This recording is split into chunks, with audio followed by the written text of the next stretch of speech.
I'm Aryeh Schwartz, and welcome to the Winsidr show where it's all about the W.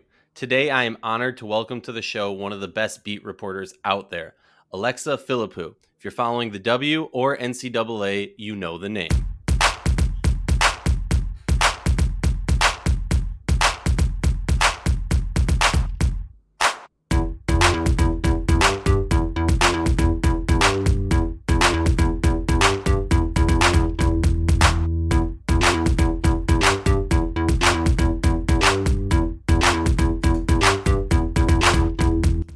If you like our show, please consider joining our Patreon community, patreon.com/Winsidr. For less than a cup of coffee a month, you can directly show support for the hard work we do covering the W. And don't forget to see our amazing staff's written content over at winsidr.com. While you're over there, check out our overseas tracker. It's live now. Yes, they are still playing overseas, even as training camp has begun. You can see where all your favorite WNBA players are playing overseas, all in one place. And remember, downloading the episode makes our stats look better and allows us to continue doing this important work. Alexa, welcome to the show. So excited to have you. I've been following you on many platforms for a long time and very excited to chat with you about the Connecticut Sun. But first of all, I want to start off welcoming you to the show and to give you a moment to kind of tell everyone where they can read your work, see your work, and kind of hype yourself up a little bit. Oh my gosh. Well, first of all, thank you for having me. I'm honored to be on the show. I'm a huge fan of all the work you all do at Winsidr. It's such integral coverage and analysis for the W. So thank you again. In terms of myself, in case anyone doesn't know me, I am the Connecticut Sun and UConn women's basketball beat reporter for the Hartford Courant. So I cover women's basketball pretty much as close to 365 days a year as you could ask for, it's a dream, honestly. So you can find my work at current.com. You can find my work on Twitter at Alexa Philippou. Also on TikTok occasionally. I did start to do some TikToks during the NCAA tournament when I was in Texas. I'm going to try and, bring some TikToks back for WNBA season. But yes, that's basically where you could find me at. I love covering women's basketball, and I'm so excited for the WNBA season. I'm so excited to talk about the Sun. It's such, again, I feel like I have the best job in the world being able to cover the sport all year round, because I think we need more people, like more beat writers at the local level like me, more publications like Winsidr, like you all, that are doing this work, as close to every day as possible. So it's awesome to join forces for this show and to talk more about the WNBA. Heck yeah. And I do want to ask, because, we've interacted on Twitter a fair amount, always respectfully, I think. If it hasn't been on my part, I apologize. No, but something I've always appreciated about your coverage is, one, besides the fact that you do it 365 essentially, which I think is insanely hard for people to understand how hard it is and important it is for people to continue doing what you're doing. But you're very interactive with people on social. And I think that's a key important aspect, because when you post something about the Connecticut Sun and I agree, disagree, have a question, whatever, and I respond, you respond right back. And I appreciate that. But I'm curious how you got into this, because for us independent people, you kind of have the one of like 10 real positions that get to do this. So I know you're grateful and lucky for what you do, but tell the folks who maybe, are starting to get into it, starting to get into the W, how you got to this position where you are today. Well, it's funny because I've always been a women's basketball fan, really since, honestly, watching UConn Notre Dame in, the early to mid 2010s. Like, that was really what piqued my interest from the get-go. And I played in high school and I loved it. I was not any good, but I loved What position? it. I was a guard. I'm a 5'7", so okay. Can't really, Although you can't tell height on social media, so that's true. I will say on my AAU team, we weren't very good, so I actually had to play down low some, which that kind of should tell you that something was not quite right with that roster construction if I was a post. But I just love the sport. I went to Stanford, and actually one of the reasons I wanted to go there was because I thought it had such great athletic spirit, and I wanted to be at a place where I could go to great sports games. And I covered the Stanford women's basketball team during my time there, so that kind of only furthered my interest in women's basketball. But I never actually envisioned that I could cover women's basketball full time. I always thought I'd go into football, or I don't know, not necessarily baseball, really football, maybe men's basketball, just because those are the types of jobs and the types of beats you see most frequently. But I also interned at the Seattle Times, and that's when I first covered the WNBA. I covered the Storm, and it was in 2018, and I didn't get to cover their playoffs or their WNBA title, but that was when I first really got introduced to WNBA up close and personal, and I was like, wait, this is great. Like, I remember when Skylar Diggins-Smith came to Seattle, and I was like, oh my God, it's Skylar Diggins-Smith. I watched her at Notre Dame growing up. This is too cool. I think she was then on the wings. And so it was just like stuff like that, where I had all these little kind of instances of realizing that this is like where my passion was, but I didn't kind of fully conceptualize that I could make a career out of it.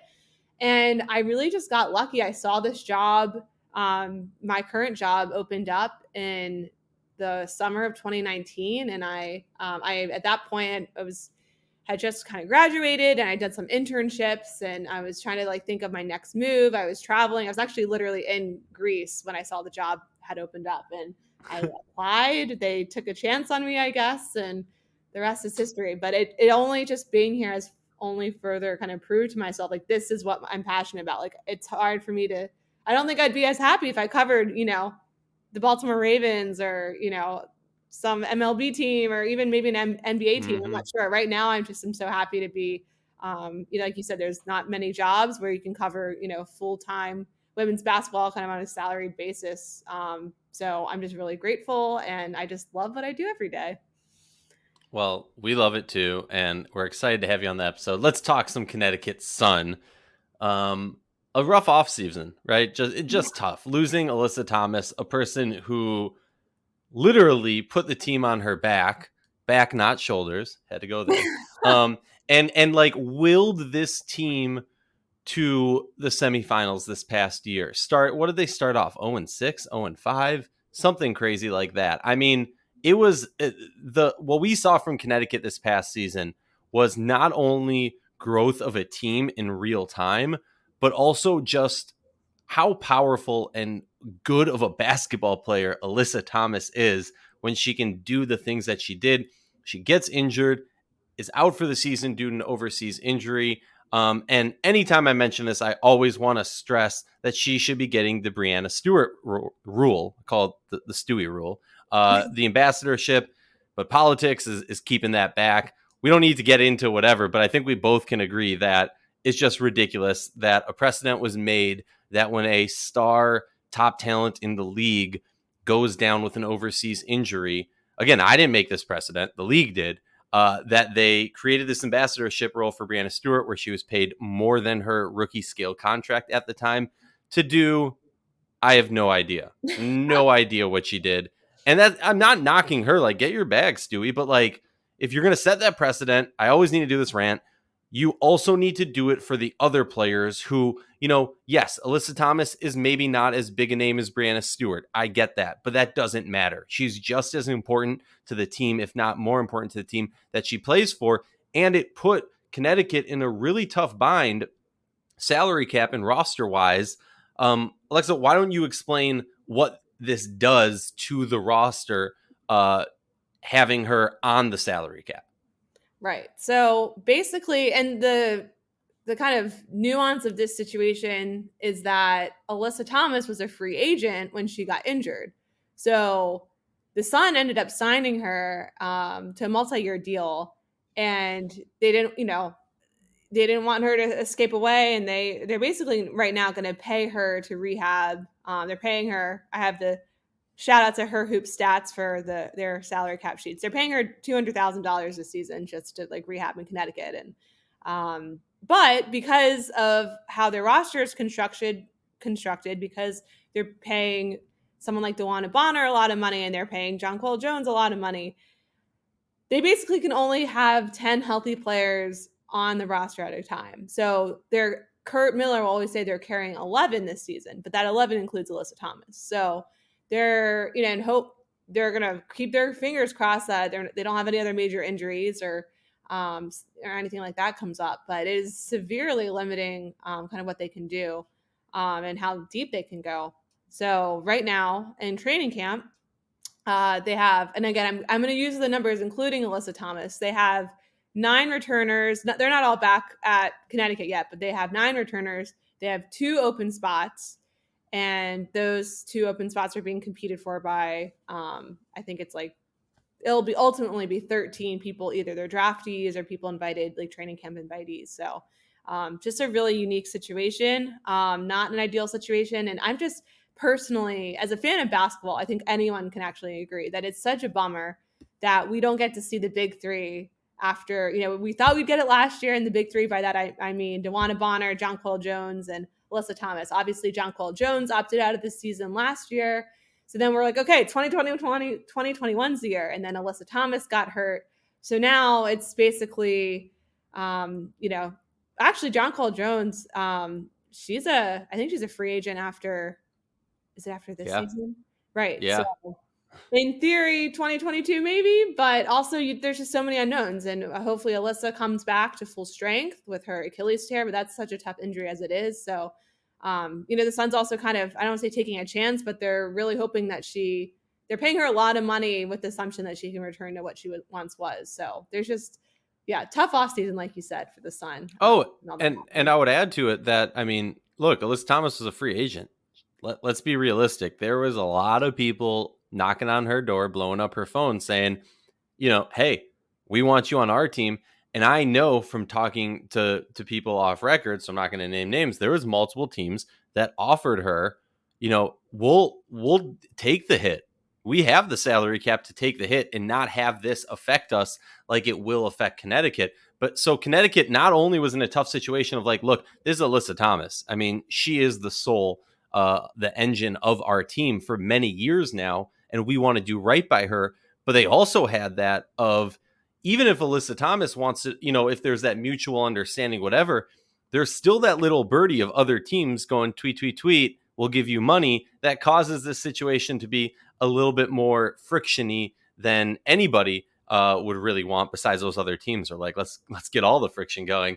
But really good points which you brought up. But let's talk about this team in this training camp. I know you've been there for all the media availabilities, and I'm curious for you. We don't need to necessarily get into like the specifics of every names, because like you said, there's like 50,000 people trying out for 2 positions. But just talk to me. Approximately 50,000. Yeah. Approximately, give or take a few. Give me your thoughts on training camp. What's Kurt Miller been talking about? Has there been any players that he's spoken about that's kind of made your ears perk up? I mean, you are the Kurt whisperer. Oh, I don't know if I can claim that quite. I mean, that's a special talent to be a Kurt Miller whisperer. But so far, it's been so unique. Like I said, they have a ton of people. The other kind of but factor kind of at play right now in training camp is all 6 of their kind of like, protected veterans were late to camp. So they finally got back Beatrice Montpremier. She's not one of the protected veterans, but they finally got her back because they only had 2 returners at the start of camp. So they finally got Beatrice back. Today they got Bree Jones back. And we sit down and there's Zoom availability. I'm like, so Kurt, how's Bree Jones look? Like, you finally got her back. And he throws his hands up in the air and he seems very relieved that she finally is back in Connecticut. And DeWanna Bonner, I think, is supposed to join them Friday. So it's like such a weird, Kurt almost compared it to his days in college coaching, because he had to do so much teaching with so many new faces, so many relatively inexperienced players. So right now, when we're recording this episode, we are expecting the first round of cuts, or singular cut, to come through, because they have to make room for DeWanna Bonner to come back. But that'll happen at some point this afternoon. So basically right now, it's weird because, like I said, they have, right now it's 11 players that are competing for 2 spots.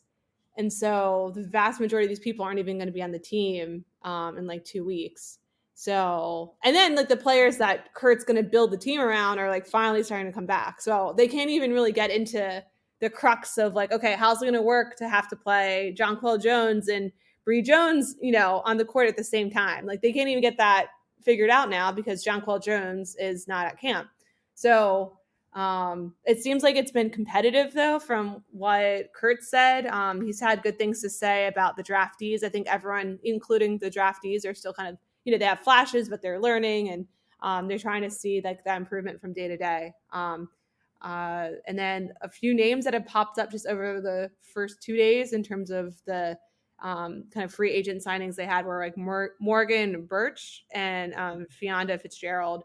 But that, again, there's only 2 roster spots open, and we were talking before the show started. We are assuming Dejanay Carrington out of Baylor will probably have one of those. So just such a hard, it's always hard to make a WNBA roster. It's going to be really hard to make the Suns roster with all the people that are in camp right now. But eventually they're going to have now, but by the end of the week, they'll have, let's see, 1, 2, 3, 4, 5 returners. So that's an improvement from where we were Sunday. And then Jonquel Jones, Kurt did say, is returning to the States. It's taking some time to kind of resettle and kind of get in a good place mentally after a strenuous season in Russia. So she'll eventually be at camp and in Connecticut, and she'll be good to go, obviously, for the beginning of the season. So just a lot of things in flux is basically the long and short of it.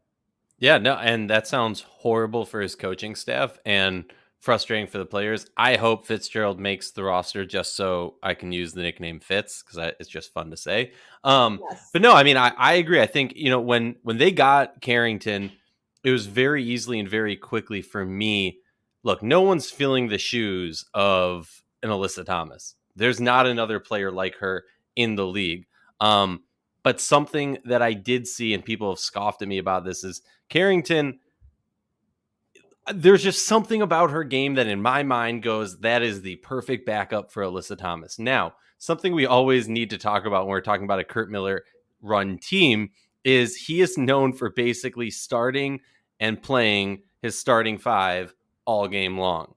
But losing Alyssa Thomas and giving that commitment to paying her full salary is a huge deal, because what we talked about earlier, the team can't pay the full, can't have a full roster because of that. It has salary cap implications that are really bad. In my mind, there's really only one open spot because they got Carrington. If they had drafted a different player, maybe we'd be looking at this slightly different. In my mind, there's literally one open spot, assuming she gets that, if my math is correct. Is that right? Yeah, and just so we're, I guess, completely precise, technically we're when I say there's 9 returners and then 2 open spots, like Natisha Heidemann and Beatrice Montpremier, because I've seen some confusion about this on Twitter, which is why I want to address it. Like, clarify. From all indications from Kurt, like, he's counting them as like making the team. They're technically on, like, I guess you could say, training camp contracts. But he seems to be including them, again, barring some crazy surprise. Although he even said yesterday, like, something about Beatrice being on the team for the years to come. So anyway, my point is that we're including those 2 in the 9. So it really does end up being 2, or if you're assuming Dejanay makes it, then it's literally 1 spot. Well, and I'll say, just for additional clarification, training camp contract is an interesting aspect. When you sign a training camp contract, that doesn't hit your salary cap. So what teams will often do, and I think probably with Heidemann, there's a very specific reason why it happened, and I'm not going to assume, but I think it has to do with this, which is when you sign them to training camp contracts, I can say, hey, Aryeh, I'm giving you a training camp contract, but you are a shoo-in for the roster, but we need you to not have your salary on the salary cap right now. We don't want it to hit the salary, because if it does, then we're going to have issues, moving other things around and pulling together a roster of players for training camp. So that's an interesting aspect also that I'm sure a lot of coaches are, playing with and dealing with, just so that they can have the rosters that they want in training camp and during the rest of the season. But the really interesting thing is how Kurt has constructed this salary cap and this roster based on the CBA. And I think it's going to be a really interesting thing we're going to see over the next few years, which is you can't have such a top heavy team unless you're Kurt Miller, right? Because most teams play deeper into their roster. And to have that depth, you got to pay those depth players. So you can't just have, half or 2/3 of your salary cap going to a few players, right? You need to find a way to spread that love. And that's going to be a futuristic issue for Connecticut that we can talk about later. But I want to get into the nuts and bolts. We're looking at this team. Obviously, as you pointed out, it's a huge disappointment that we're not going to have the big three together. Heck, it might end up happening. I'm not, predicting, as you said, Jonquel Jones, unrestricted free agent next season. We might never even get to see the big three together, which is scary, horrible, and sad and frustrating in its own way. But let's talk a little bit about ceiling and floors. I think it's easy to say we saw what the floor was last year in the very early runnings of this team. But I think, because look, you're missing a very key, very important player, and you don't have that crazy depth that maybe you have in other teams. So I think we kind of know what the floor is for this team, right? Not gelling well, starting off 0-5 and really having an uphill battle for the rest of the season and possibly not even making the playoffs. That's the floor, right? Realistic, maybe not. But I want to talk about the ceiling. I'll let you go first because I've been talking for way too long. But talk to me about what, like, kind of in your mind, and it doesn't have to be like championships the ceiling. It can be, you heard me say floor. What do you think the ceiling is? Yeah, so it's interesting because I remember I kind of came away from last season, and obviously Alyssa Thomas was on that team, but I was like, wow, like if this team went from like 0-6, or I don't even remember if it was 0-6 or 1-6, whatever it was, to like coming within a basket of advancing to the finals again. As terrible as like game 5 of the semifinals was, I literally have like horrific nightmares. Not actually, but like that was just an ugly end to that series. They literally were within a basket of knocking, bases off. So I just remember coming away with that feeling like, wow, like as long as, Kurt's such a good coach, like he can coach his team like far, like they had, obviously Alyssa was such a huge part of that. So that's why it's like hard to completely like use that as a kind of a benchmark. But they were able to really come together throughout the season and figured out how to work with, Dewana was a new addition. Bree January came to camp.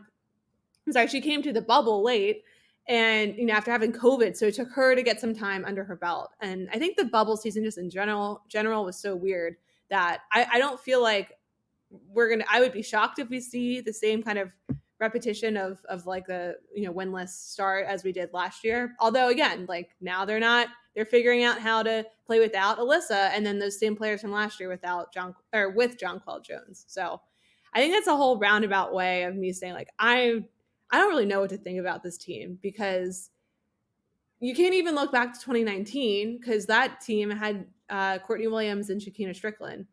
Last year's team didn't have Jonquel Jones and it did have Alyssa Thomas. And so I'm very curious to see how all these pieces fit together because Alyssa is such a huge part of what they do from a defensive standpoint, from a facilitating standpoint.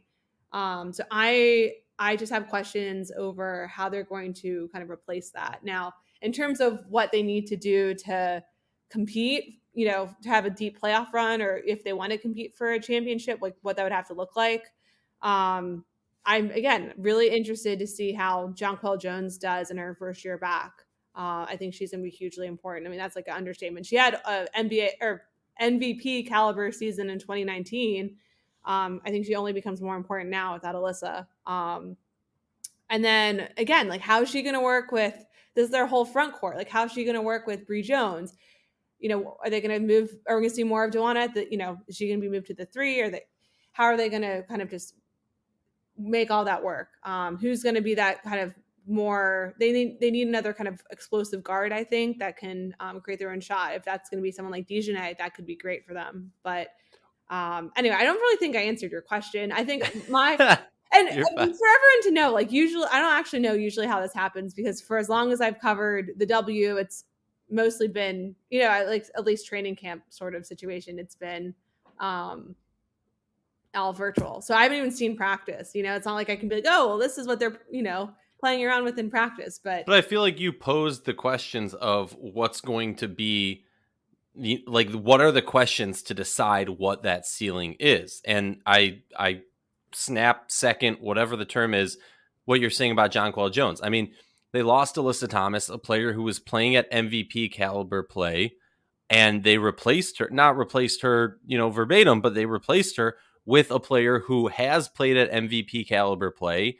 has had some time off, yes, had a tough season overseas. And I mean that just in the sense of the overseas season this season with COVID and everything has been insane, exhausting, and really trying on these players physically and mentally. But I agree, like it's going to be a different equation. And I think we're going to see some growth pains early on. And, what are we going to see from international commitment from these players is a whole nother question. Definitely. Um, Yeah. but for me, something that you said that really stood out that I completely agree with is a guard position who can create. Because I think what we saw very early on with Connecticut last season was before January got there was a struggle to do that. Heidemann was up and down.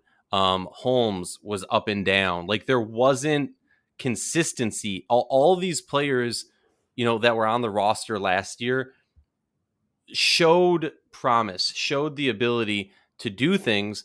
But then when Kurt gave them the opportunity to start or additional minutes, it kind of, in my mind, from, thousands of miles away, reinforced his coaching style of running with the same five all game long because there wasn't that consistency. Now, the devil's advocate would say, well, if you don't give them enough minutes to truly become consistent, that's your own fault. But I completely understand where he's going from because Kurt Miller is aware of how good this team can be, how much talent they have, and their ceiling to finish what you're saying is playing in the championship. Now, in the finals, is their ceiling winning the finals? I think that might be a little bit of a stretch, just based off the fact they don't have their big three, just based off the fact that, players are coming late to training camp. So it's going to be, maybe a little bit of a rough early on in the season. But I do think that, you're not drinking the Kool-Aid, you're not going crazy if you're saying that this team can make the WNBA finals this year. I mean, crazier things have happened. Like you said, they were a shot away last year. And if you would have told me last year that they were going to do that, 20 games, 10 games into the season, I would have said you're crazy. Right. I've seen it like, I have a very short sample size because like literally my first season and like the first 8 weeks of this job, I cover them in the finals. And so I'm like, I've seen it too many times before, like people thinking like they had no shot and then they were in the finals and they were minutes away from winning that. The disrespect. It was Game 5, right? Disrespect. And then last year, it's like, they were in the semis and they almost advanced to the finals. And I don't think they would have beaten the Storm, but there again, I go with the disrespect, I guess. I shouldn't have even said that. But yeah, no, I think they I just hope, side note, I just hope that more teams find words that have their initials in it and start using that as their slogans more. Just to put that out. It's a great marketing or just like, get the conversation going tool. So I have no problem with it personally. But yeah, no, I think they have, I mean, again, like, so now that I've kind of collected my thoughts, I think you're right. I think we can expect maybe the front court to figure itself out one way or another by the end of the season. Like I think that's where the question, my questions are, like how's this all going to work like right now? But theoretically, I think they can figure that out like between now and August. But when we're thinking about the backcourt, we have Jasmine Thomas, Bree January, and then maybe Dejanay Carrington or I think that's how they've constructed their training camp. They definitely seem to be looking for, they want a guard who can, again, create their own shot. I think they also need some 3-point shooting, although, spacing wise, it's going to help to have JJ back. But last year they shot like 31% on threes and they haven't really been able to, I think that was like a weakness of their game, definitely, as the season went on and they prevented them from getting over that hump initially. But I think, yeah. And Jasmine Thomas, like she's really good at what she does, like in terms of, being a floor general, but she's not going to be that, I mean, she had a few games, I think in the playoffs where she had like crazy point totals, but she's not going to be that, go-to scoring option. And Bree January, I'm interested to see what we see from her. again, she struggled a little bit with her shot. It seemed like when she got there and slowly got her rhythm, but I think someone like Harrington could be really promising, kind of counterbalance to what they offer. And also just the way she plays. I mean, also on both ends actually too, because she is such a defensive, physical defensive player. I think they really like that about her as well. So I'm intrigued to see how that situation also works out. Well, I think the defensive aspect of Carrington is kind of the silver lining of this because, my next question was going to be like, what do we think the weakness of this team is going to be? And I think an easy cop out would say depth. An easy cop out would say not having Alyssa Thomas, or an easy cop out would say, let's point to the guards. But I honestly think, maybe this is too umbrella of an issue or too umbrella of a term, but I think defensively is kind of where the weakness of this team is going to be. And I don't say that in the sense of I'm calling it now. This is going to be the weak part of this team. Kurt Miller team is going to be defensive driven. The reason I say it is because they don't have that anchor of Alyssa Thomas. Now they are bringing in Jonquel Jones, who is going to do wonders for their paint defense, but to not have that Alyssa Thomas, like just, wet blanket on you, you are tied down, just frustration through the roof type defense. That was for me, like, that was something that this team could rest their hat on all last season. We're struggling offensively. Look at game 5. They're struggling offensively. Whatever it was, they could always hang their hat on defensively. We know what we're going to do and we're going to be great. So my question and my thought of weakness, even though I've just listed a bunch of things that very well you could say is the weakness, my thought for the weakness has to be defense. And if not, if they're able, if they have the ability, if they're able to, kind of cement defense as their calling card. What do you think the weakness is going to be? Yeah, I think you're spot on with that. And one thing that always sticks out to me is like Kurt's described before how like Alyssa Thomas is basically like their starting point on how they go into like defensive, scheming or planning and how they decide that they want to run things on that end of the floor. So she really, and I think sometimes that can go a little bit, I don't know, maybe it isn't overlooked, but I mean, she did have I don't know, I feel like people probably did maybe understand that because she was in the conversation for defensive player of the year. But, that's a huge factor. Although, again, I do think it does help that they have a paint or they have a rim protector that they didn't necessarily have last year. Because that's not the type of player that Bree Jones is. Although Kurt was going on and on today about how he thinks that Bree Jones is an underrated defensive player, on that end of the floor. But yeah, no, I think you're kind of spot on in general with that question. But can Carrington help with that? They still do have, Jasmine Thomas and Bree January are good perimeter defenders too. So it's not like they are, completely hopeless in that end of the floor. It's just they don't have, like you said, that anchor. So I don't know if you can fully replace that or if there's some kind of the parts that they have are going to have to just make up for it. But that's definitely going to be something to watch out for once they kind of get going with the season. Let's talk about strength. Positive side. Some people hate that I'm always so negative, but what do you think the strength of this team will be? I mean, for me, it's maybe this is crazy, but just like the idea of having a player like Jonquel Jones and Dwana Bonner on the same team to me is a kid at a candy store. Their ability to do so many things with that. Now, a lot of people will point to percentages of Bonner's shooting not being the greatest. I am so hyped on Bonner. It's not even funny. I like. I've thought she's been underrated for. I hope she's been in the league this long for like 20 years. Now I'm joking. But no, like I just think she's been one of those players who she does what she's asked to do, and we saw that last season when she put the team on her back at times. I mean, it was literally Bonner and Alyssa Thomas the whole game. It was pretty ridiculous. So for me, I'm just excited for the spacing they're going to be able to get with Jonquel Jones joining this team and what that will do for the likes of Bonner, January, or Thomas. I guess the strength for me, I'm very much comparing to last year. The strength for me is offensively. I'm very excited about this team. Definitely. Although I do want to, you did bring up her 3-point shooting. I have in front of me, it was 25% last year. Just wanted to throw that out there. So didn't necessarily equate to, you know, the percentages they would hope from her. But yeah, no, I think again, just being able to play around with the spacing there that you can get with Dawana and JJ. I'm intrigued. I'm just really intrigued to see how they can all come together. But I mean, having watched them last year, as much as Alyssa Thomas did, especially in the playoffs, put the team on her back. I mean, Dawana was still a huge part of that, and we can't really, um, you know, talk enough about that. I don't think. I do think she kind of did fly. I don't say flew under the radar, but you know, I think because of recency bias, it was all about Alyssa, but Dawana was also a huge reason why they got there. Although I will say, um, she didn't have the best playoff, or maybe not playoff. I don't know if I'm thinking of the playoffs in general, or it's just maybe the Aces series. But if they, again, like if they do get into the playoffs and they are fighting for, you know, a deep postseason run, like they also, I think, needed more from her than they got in 2020. So I mean, that's Completely agree. thinking way down the line of like September from now. But yeah, I'm just excited to see that. I'm also really intrigued to see how Bree Jones does this year.